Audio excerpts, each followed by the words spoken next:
আজকে সকাল সকাল ভাবলাম যে গাছগুলোতে জল দেওয়া যাক, তাই আমি কুয়ো থেকে এক বালতি জল তুলে নিয়েছিলাম। আর এই গাছগুলো যে বুনু লাগিয়েছিল পুদিনা গাছ, আর এই গাছটা দেখছো এখন আমি ভালো করে জল দিয়ে দিচ্ছি, কারণ কিছুদিন ধরে জল দেওয়া হচ্ছে না, তার গাছগুলো শুকিয়ে যাচ্ছিলো। আর তারপরে জল দেওয়া হয়ে গেছে, আর এই গাছটা দেখছো কত সুন্দর ফুল ফুটেছে। আর তারপরে যে আমাদের রান্নাঘরটার পাশে যে ছোট্ট মতন জায়গাটা ছিল, তো এখানে মাটিগুলো কুড়ে নিয়েছিলাম, কারণ মা বলেছিল এখানে পালং শাকে বীজ লাগাবো, তাই এখন জায়গাটা ভালো করে কুড়ে নিয়েছিলাম। আর একদিকে তো আমাদের বেগুন গাছ আছে, আর এইদিকে দেখছো এখন পালং শাক লাগাবো, তাই মাটিটা ভালো করে খুঁড়ে নিয়েছিলাম। আর মাটি খোঁড়ার পর এইদিকে যে পালং শাকের বীজগুলো নিয়েছিলাম, তো এগুলো এখন জলে ভিজতে দিয়েছি, আর এগুলো সারা রাত ধরে এখন ভিজবে। আর তারপরে আমি চলে গেছিলাম একটা জেঠিমাদের বাড়ি আমার ভাগ্নের জন্য দুধ আনতে। আর এই যে হচ্ছে জেঠিমাটা দেখছো কেমন দাঁড়িয়েছিল, তারপরে গ্লাসটা দিয়ে দিয়েছিলাম। আর তারপরে দুধ নিয়ে আমি চলে এসেছিলাম বাড়ি। আর এদিকে দেখছো আমার দিদি আগুন ধরেছে, আর মা ছিল দাঁড়িয়ে, তাই মাকে গ্লাসটা দিয়ে দিলাম, দুধের গ্লাসটা।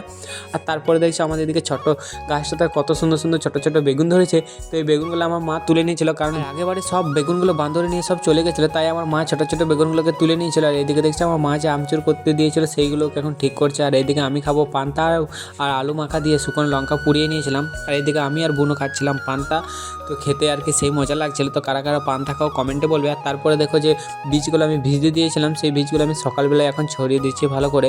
আর ছড়ানোর পর ভালো করে মাটিটাও আমি এখন এদিকে ঢাকা দিয়ে দিয়েছিলাম। আচ্ছা, আজকে ছিল এটুকু ভিডিও, তোমাদের সঙ্গে দেখা হবে পরে। চলো বাই।